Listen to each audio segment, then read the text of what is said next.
I'm Greg, and you're listening to Totally Preventable. Totally preventable. Totally preventable. Totally preventable. Totally preventable. Totally preventable. Totally preventable.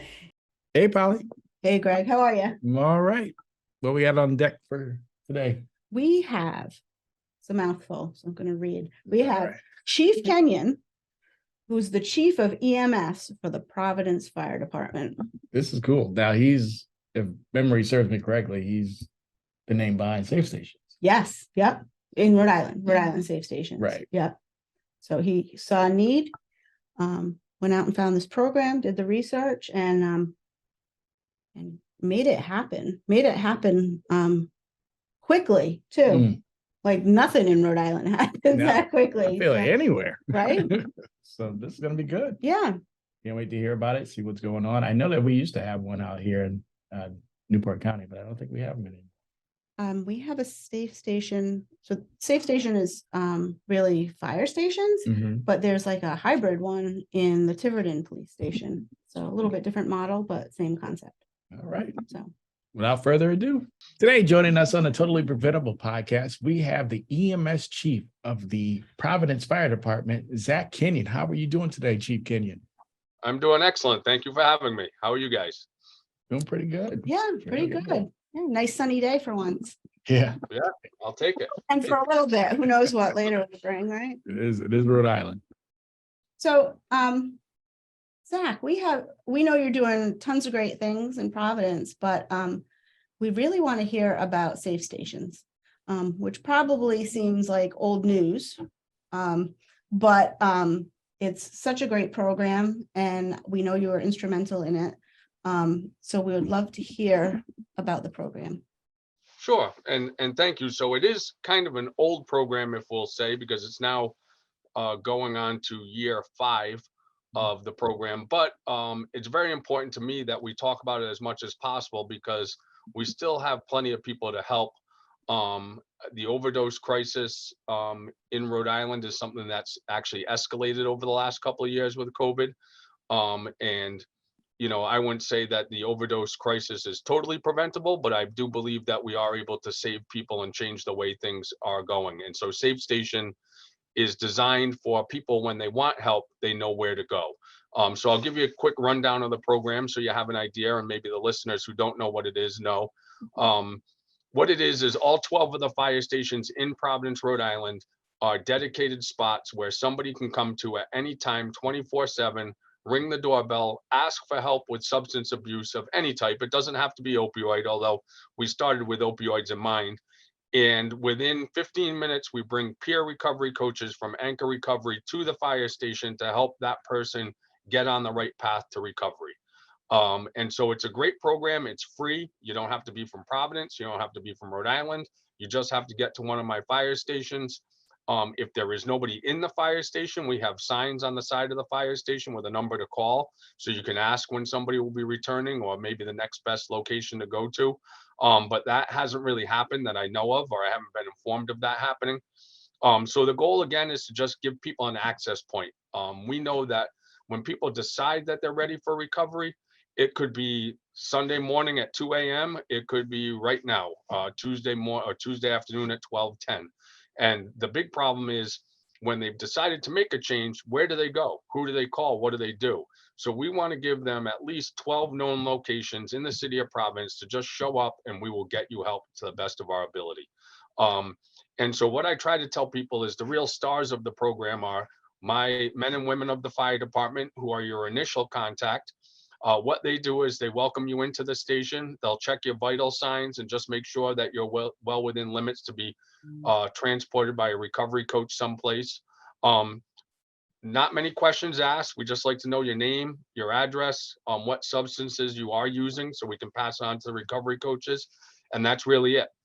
If your vital signs and everything look good and there's no signs of trauma and you're not severely impaired, we have the recovery coaches come to you, and they're the second set of stars of the program, because they're people that go through, have gone through what you're experiencing now as someone with that substance abuse problem.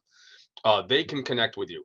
If I were to say I know what you're going through, I'd be lying. I don't know what you're going through, but they can say that. And not only are they excellent at having that shared experience with you, but they're really, really good at staying in touch with you once you leave their side.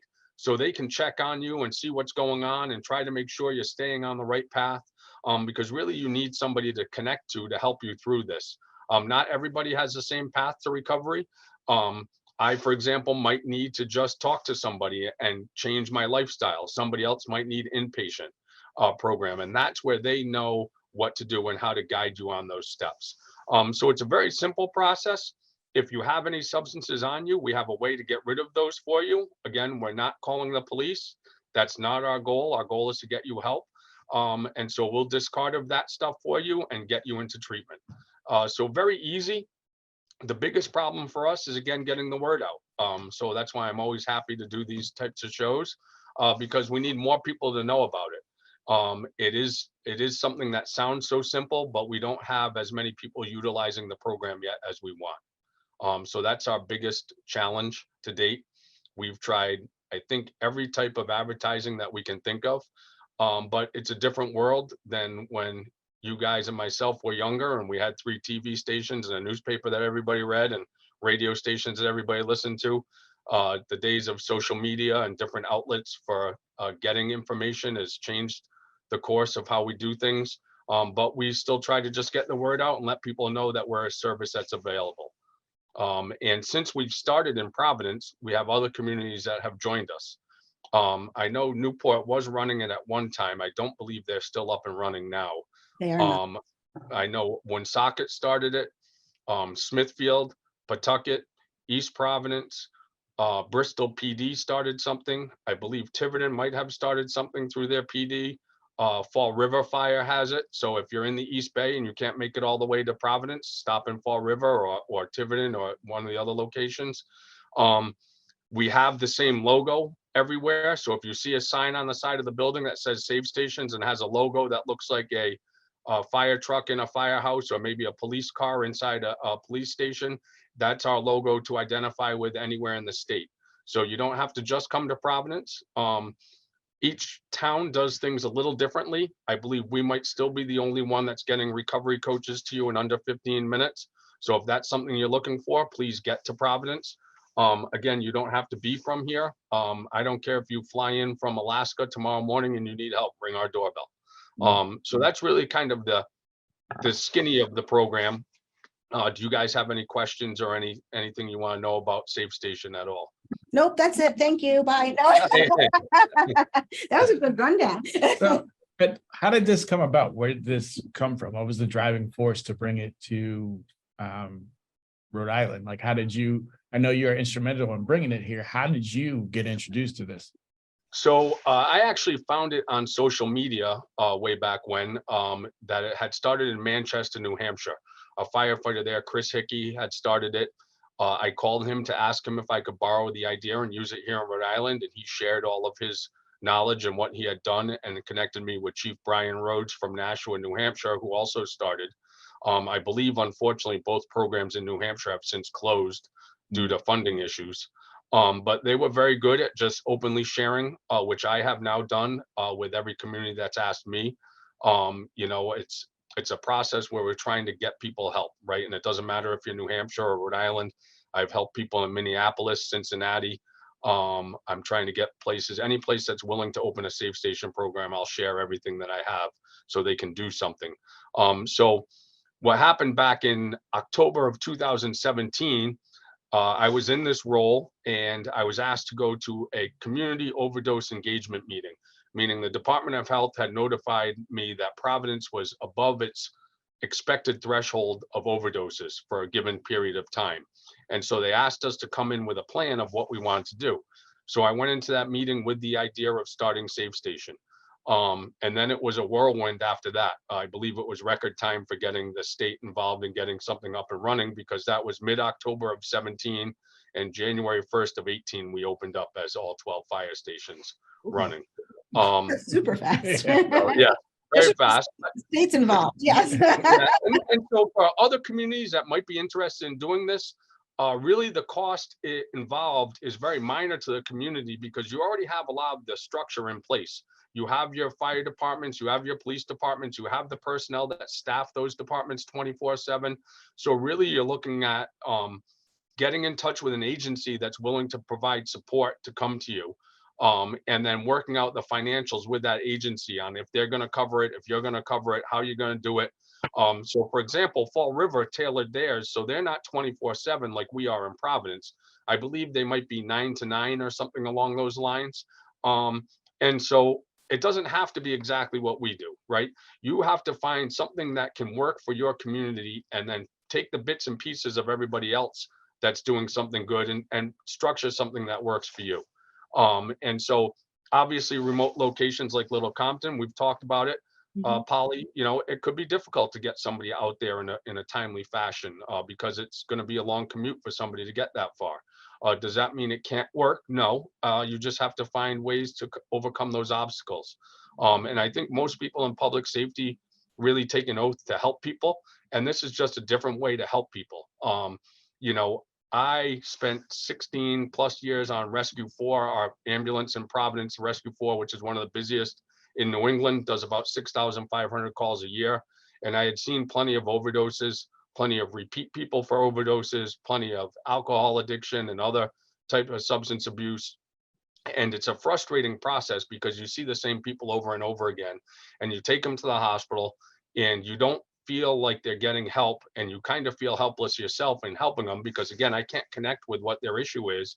I just know there's an issue and what we're doing isn't working, so I knew there had to be a different way. A lot of the grant opportunities I set in when I first got in this position were structured to try to help somebody right after their overdose was reversed. And so a lot of the people that are structuring those grants have never seen somebody reverse from an overdose. And so what I tried to explain to people, it's like somebody getting stopped for drunk driving. They're not asking to go to get help right away. They're telling you they had 2 drinks and they did nothing wrong. And so that's kind of the same thing with somebody getting reversed from an opioid overdose. There's a lot of emotions going through them, but it's not one saying I need help.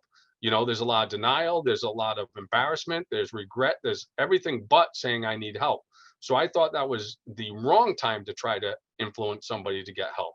And so that's why this program appealed to me, because it was just making help ready when the person was ready, which I think is one of the biggest reasons why Safe Station does work.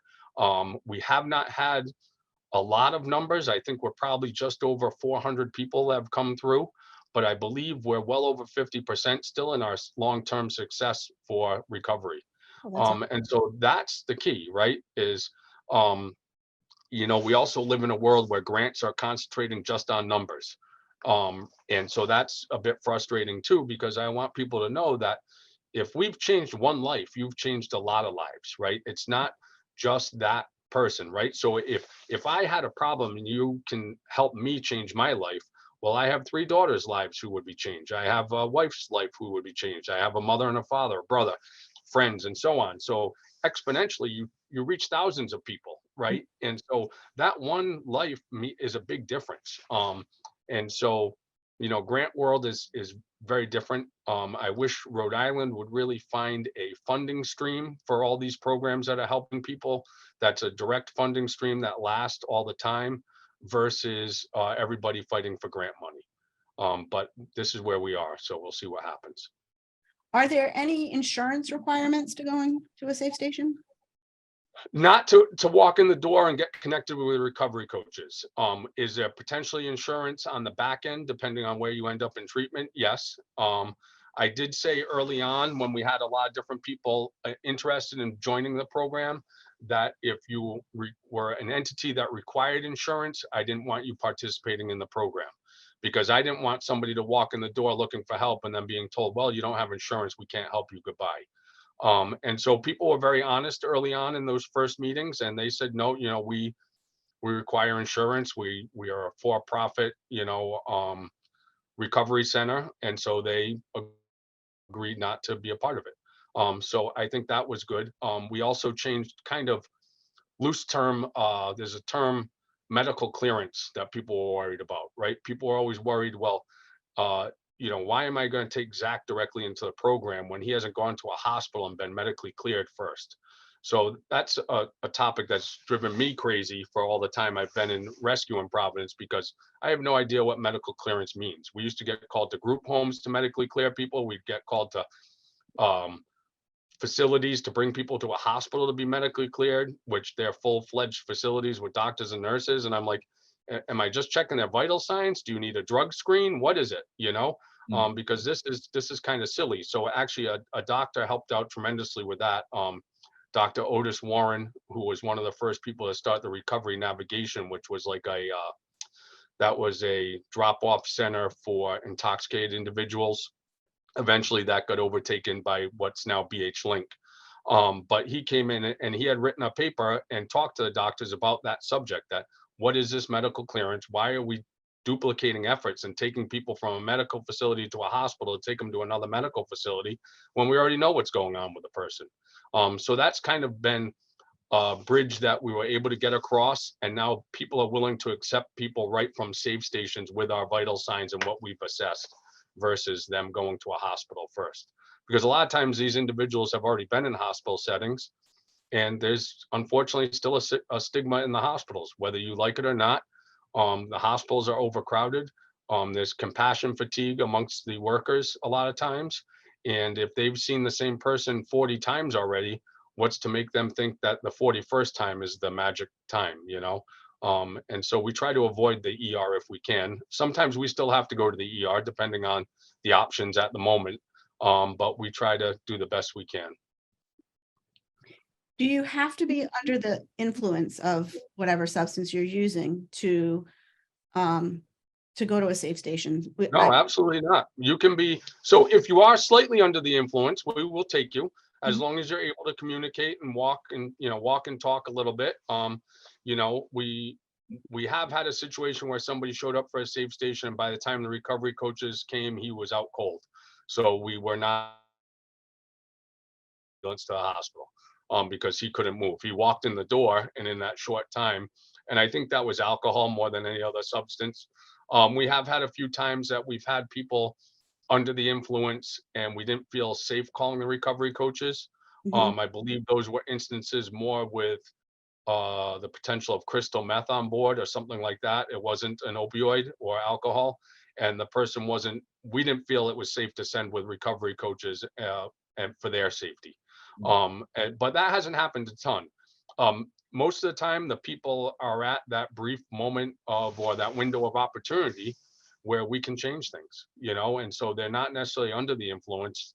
They might have run out of their substance, or they might just be tired and say, I need to do something different. We have heard of not safe stations, but other places where people have made an effort to go in and been told that, well, they're not under the influence right now, so that they couldn't be helped. So yeah, and that I've been told that numerous times over the years on rescue, that individuals would tell me the same story. That's never made sense to me. Right. So it doesn't pass the laugh test, if you will. You know what I mean? I don't know why they would want somebody under the influence to go in. Yeah, I've been told the same thing.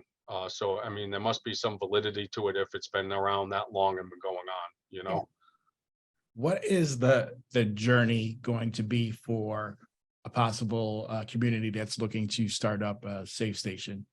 Like, we can keep it in Rhode Island, so you don't have to worry about like law. Yeah, so I would say the easiest thing for them to do is start by contacting me. And I can tell them, what we've done, what's worked, what doesn't work. I can give them all our policies. My email is zkenyon, KENYON @providenceri.gov. My cell phone number is 401-499-6500. That's my personal cell. Almost everybody in the state has it by now anyway. So I would say the easiest thing for people to do is shoot me a text. But I have had other communities reach out to me. Some other communities are doing different variations of what we do. So we do a leave behind program also in Providence, where we make kits with Narcan, a pair of gloves, some safe station material inside the kit. And if we go to the same person or the same house numerous times, we'll do leave behind kits. So we'll give them a kit so the person can hopefully stay safe enough that when they do change their mind, they can still access a safe station, because, you know, we have to keep people alive to get them help. So I know like West Warwick does leave behind kits now, but they don't technically do safe station. And so other communities have reached out about a program as simple as that. I give them to all my fire companies, my rescue companies. I dropped off about 100 at the Cranston Street Armory, which is the warming shelter, a couple of weeks ago. So they would have them if anybody needs them. But we try to get those out in the community, and there's other great agencies in Providence, whether it's Project Weber Renew or House of Hope or Anchor Recovery themselves, that do a lot of outreach, and they'll hand out Narcan kits with our safe station material too. So we try to find different ways again to help people with the issues going on, you know. And like I said, the number of deaths have gone up in Rhode Island in the last year and a half. We were down near getting closer to 300, and I think we went over 500. So again, I feel that at least the deaths are totally preventable. You know, not necessarily getting somebody help is always going to happen, but we can, you know, at least concentrate on the deaths. That's something that to me is totally preventable with what we have for Narcan in the state and the resources we have. I recently attended a webinar that said that the average age of people dying from fentanyl overdose in Rhode Island has decreased. The age has decreased. So the majority of the people overdosing this past year have been 13 to 18. It was not a Rhode Island based group doing it, but I've got to believe there's some truth to that. The younger age group getting a hold of fentanyl or pressed pills. It was about pressed pills. Are you seeing this happen? Are you seeing a younger group? So I don't know off the top of my head. So I'm sorry, I can't answer that completely. Now, obviously, for the deaths, we don't know what the deaths are attributed to. It takes the ME's office anywhere from 3 to 6 months to actually pinpoint what the death was attributed to as far as the overdose deaths, because they have to do toxology reports and other things. So I don't really have a good count on what the deaths were in Providence, for example, over a period of time. I know there's a huge press pill problem, so I wouldn't put it past me to you know, see that as maybe accurate. You know, the press pills are an issue because they look real, but the people making them really have no moral fiber, and they're not pharmacists, they're not chemists. So you could get one pill that has nothing in it, and you could get the next pill that has enough stuff to kill 30 people, you know. And so if you're getting into these kids who think they're taking something that's legit made by a pharmaceutical company, and then they find out it's not, then obviously you're going to run into problems really quickly. So, you know, that's an issue. I do know that there's other substances getting mixed in with fentanyl now, which I still think fentanyl is the bigger killer in those things going on, but you know, they're mixing other things with it. And so it's not easy. Fentanyl is so cheap that, you know, there's once a few years back where there was a couple people, one I believe from Providence and one from Pawtucket, who were in South County giving away fentanyl to try to get new clients. Oh, And so, yeah, it's a problem, you know, and it's a problem that's not going to stop right away, and it's not going to go anywhere. So we have to think of other ways to attack it, to give people the resources they need. But you know, I used to speak a lot on trying to raise awareness to parents, you know, and I know for me, I used to always say that for when my girls all played sports, every single season for every single sport, I would have to do about a 12-page concussion yes. quiz and protocol and We everything were just else. talking about this, yeah. And why wouldn't you do one on the effects of opioids and painkillers for children? Because a lot of these children now, it seems like, are more injury prone. I don't know, it's because more and more children are sticking to one sport and it's an overuse thing, versus doing, you know, 2 or 3 sports, and you have the ability to change how your muscles are working and other things. But a lot of kids getting hurt. Parents don't know all the answers. So why not just include that before each sports season? And you can start it in Little League. You know, a parent of a Little Leaguer should know what's going on. And for parents who think that their children have smartphones that have a lock on it, your child is smarter than that smartphone within 10 minutes. So Right. that locks off and they know how to access everything. So, I think people really have to be aware of the world we live in now and where the information comes from, because not all the information out there is accurate or great. And Mhm. if it's targeting children and they're getting the wrong information, they're going to think something's, good to try. And now, next thing you know, we're in serious trouble. Right. Right. So I think there has to be better information out to people still. It kind of gets scary in the regard, if you think about it. I don't know how many homicides Providence ended up with last year. I think it was a low number, maybe 9 or 10, but every single one of those was on the news, right? Mhm. We probably had about 125 overdose deaths in Providence alone last year. Wow. Not one was on the news, right? So you have every single one of those homicides on the news. And is the overdose death really that much different? Who knows, right? It could be somebody giving somebody that substance and saying, here, try this. Mhm. What's the big difference? And so um, I think that still needs to be highlighted. We still need to make sure people get more information as to what's going on. And I think that's as a whole, as a community, meaning Rhode Island, that's where we fail. Right. I train people in Narcan within Newport County, and I do often hear, depending on the audience, oh, I don't have any drug users in my family. I'll just keep this in my drawer at home.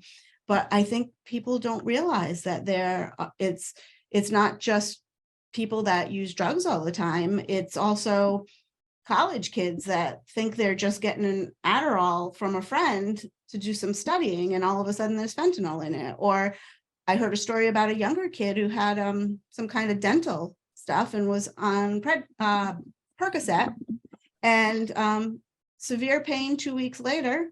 Someone offered him a Percocet, and he's like, well, this is what my doctor prescribed to me. Sure.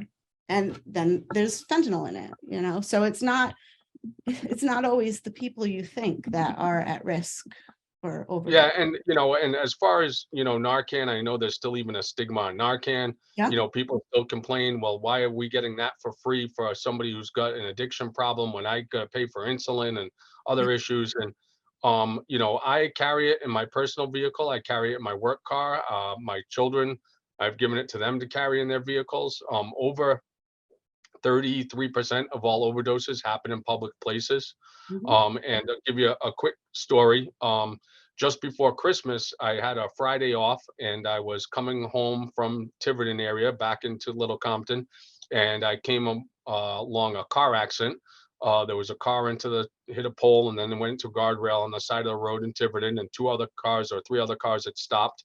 So I went to help and assist, and this person wasn't young. I'd say probably in their 60s.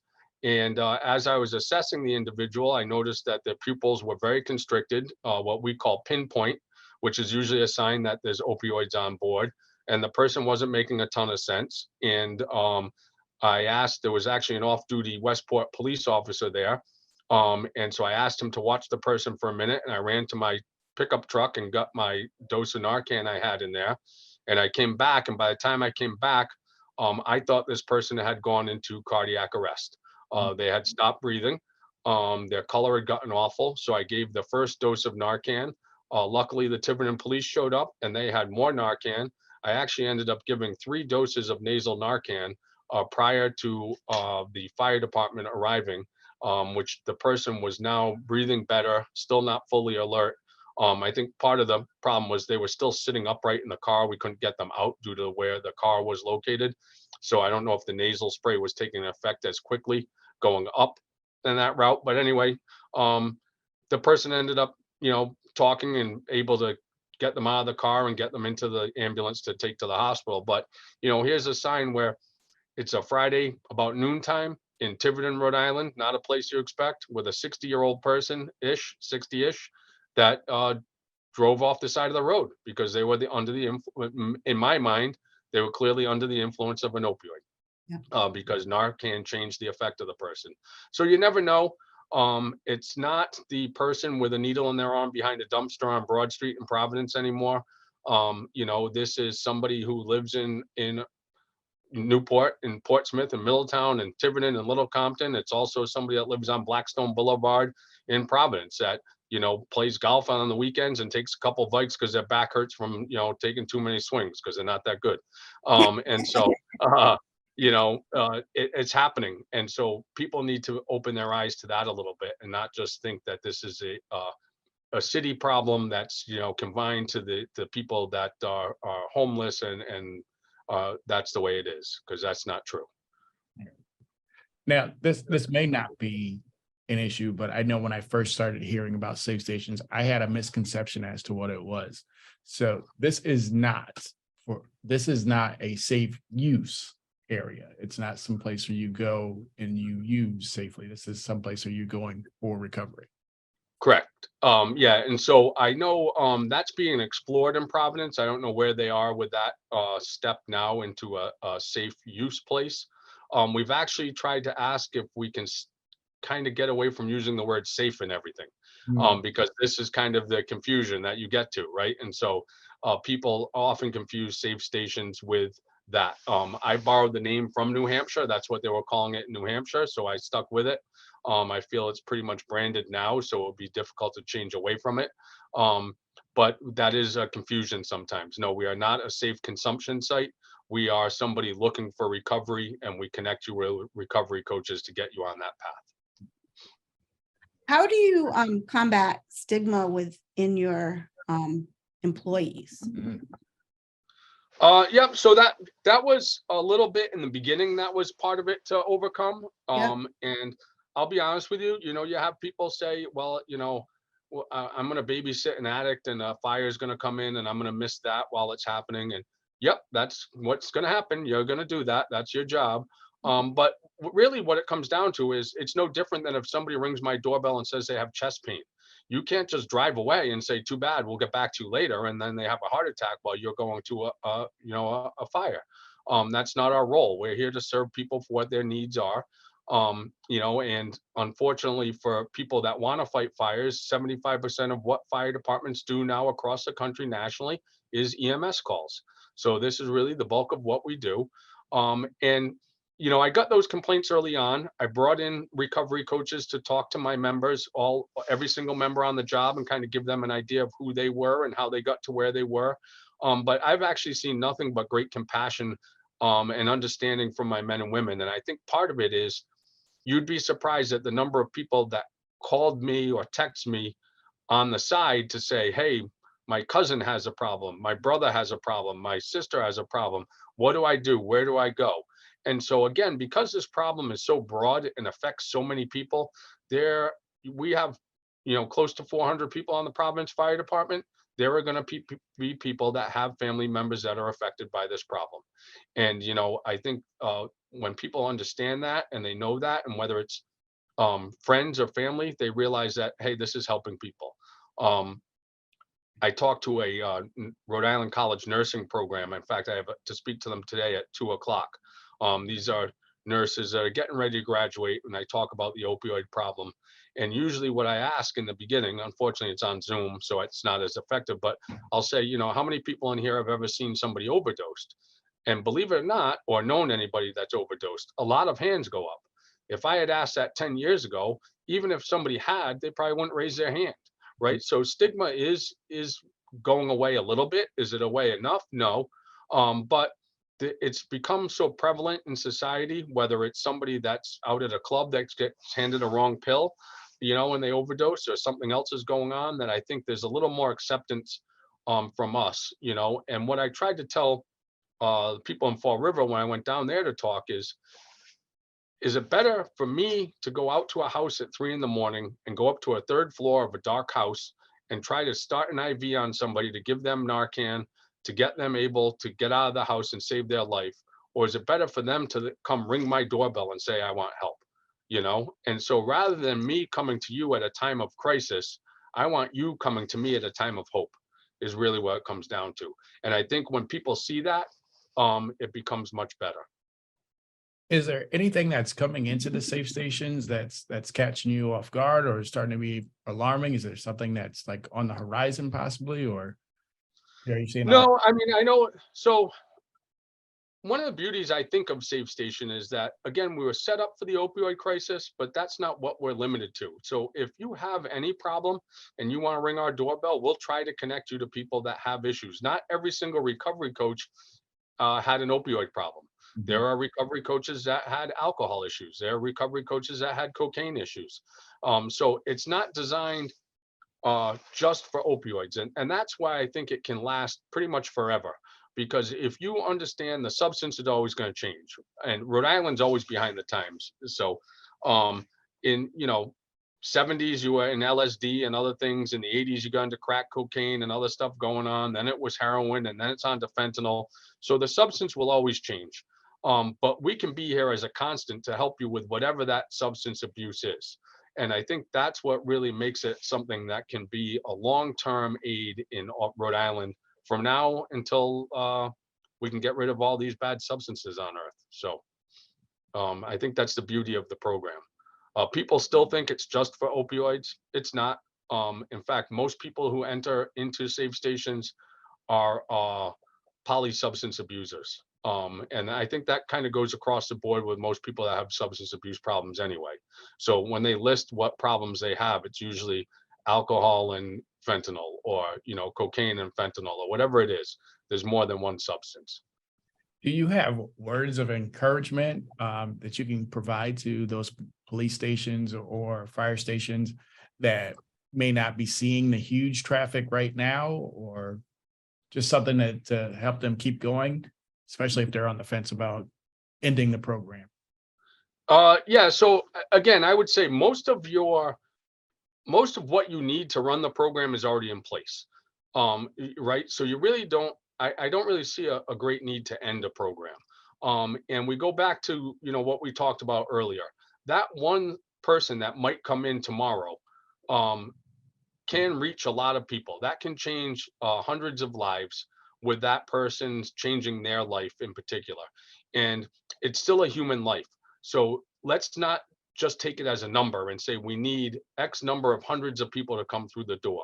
Let's look at whatever person comes through the door. If we can help them and help them effectively, then we've changed a lot of lives in that course. So let's do that rather than concerning ourselves with just sheer numbers. Numbers, again, it's really a grant thing, and it's really it's great for those that are into statistics, but quantify for me that one life versus having 400 who came through and I didn't help any of them, right? So I would rather have that one person get the help they need than worry about saying I had 20,000 people come through, but none of them ever got help. Right. I'm sure there's other random injuries that fire stations help with, and they wouldn't turn them away. Right. Some random. Yeah, and like I said, most of the substructure is here, right? Whether if you're a community that wants to start it or you're a community that's already doing it, understand most of what you're doing is already paid for by your local municipality anyway. The staffing's there, the structures are there, the people are there. There's so many inspiring stories through life of people overcoming the odds. And so why quit on that? Why give up on that and say, well, nobody's going to utilize us, nobody's ever going to change? You can go onto the internet any day of the week and find inspiring stories of people beating the odds and changing. So let's be a part of that rather than just saying, no, I'm going to quit on that, right? And be a part of change and help. So how do we overcome the barriers here in Newport County, which seem to be the recovery piece, I can't think of what they're called right now. The peer recovery specialist. Thanks, Greg. That seems to be the barrier here, or from what we hear, that it's hard to have people available all the time. Who pays for those people to be waiting? How do we get over that barrier? How do we get stations all over Newport County? Yeah, so there's a lot, as I said, there's different ways to do it. So like, for example, Fall River doesn't do it 24/7, right? So they find other services. We, at one point, one of the recommendations we had from Nashua was, let's say I had somebody show up and they had to go to the hospital. I could create a sticker to put on their folder at the hospital that said, like, Middletown Safe Station. So they knew when they were discharged that we were to call Middletown Safe Station to have somebody show up at the hospital to help them through that step. So there's other ways to do it, right? So you don't necessarily have to be available 24/7 and have your resources available 24/7. You have to find when the best time is to help your community and how you can do it best in that area. So if, say, Middletown coordinated with Newport Hospital and said, anytime we bring somebody in that's looking for resources and we don't have them available, we're going to give you this sticker to put on their chart or this information. Please let them know when they're discharged to call this number beforehand and we'll get somebody here to help you. You know, there are ways to do it. So I think the idea of giving up on it is just people that aren't very motivated in helping people to the best of their ability. You know, you have to get creative. You have to think of ways to tailor it to your community. I'm more than happy, as you know, Polly, to sit down with any group of people anywhere and just brainstorm, right? Think about how we can do it to make it work. What I do here isn't going to work for you, so let's think of something else. And let's get people in the room that have some insight and some people in the room that have no insight. Because it could be the pizza delivery boy that says, you know what, you should do this. And you should say, yes, absolutely, you know, because sometimes you get so entrenched in what you're doing internally that you can't see any other outlets or understand other ways. So I think you just have to get creative and find ways to make it work. I know there is work shortages still. I don't understand. If either of you can tell me how I can pay all my bills without working, please inform me of that ASAP, because I would like to move to an island and continue to enjoy life. But I don't know where everybody's doing everything, but We it's a have problem. many openings here, and we can, even if we've had people, you know, schedule to come in and get interviewed, and then they don't show up. So yeah, anyone's looking for a job, contact us. Yeah, I don't know. I don't know how they're doing it, but I want that mystery solved for myself anyway. Like So, they're but now. Egg farmers, yeah. Yeah. but there's a lot of ways to do it is really the answer. So don't just think that you can't do it and settle on that. Think of that you can do it, but how? I think I see Um, the Chiefs and Zach meeting at Newport County Prevention in the near future. I'm more than happy. You know that. Let's get all I'll our show up ratings anywhere. together. Let's get this going. I'll show up anywhere and help out any way I can. Thank you. I know you will. Did we miss anything? Is there anything that we didn't cover that you would like to? I would just ask again if you can give your contact information for those looking to start up a safe station or to get more information. I know we talked about it earlier, but just in case they didn't write it down, if you could just Sure. give contact information again, that would be great. So my personal cell phone is 401-499-6500. Best thing to do is to shoot me a text and I'll call you back as soon as I'm available. My email at work is Z as in zebra, Kenyon, KENYON @providenceri.gov. So I'm available either way, and I can, you know, help out. Again, my biggest thing is for anybody that listens, please just spread the word, get the word out that we are available, and that anybody can get to us. You don't have to be from Providence. You don't have to be from Rhode Island. We do not really do juveniles right now.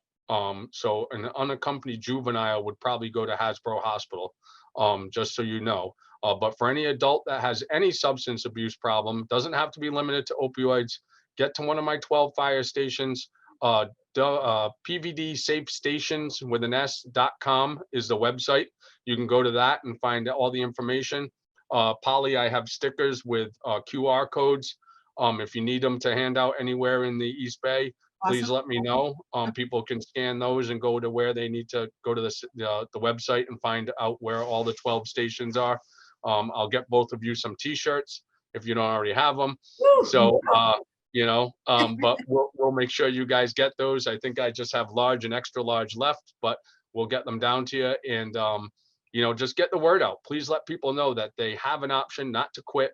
And if you come through once and it doesn't work, come back again. You know, don't quit on yourself. We won't quit on you. And also, is there a call line for someone looking for a counselor or recovery?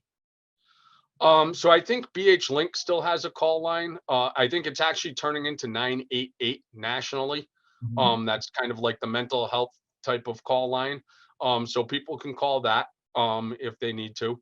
But again, if they feel that they need help immediately and they want to get into treatment, get to me and I'll get you where you need to go. Right.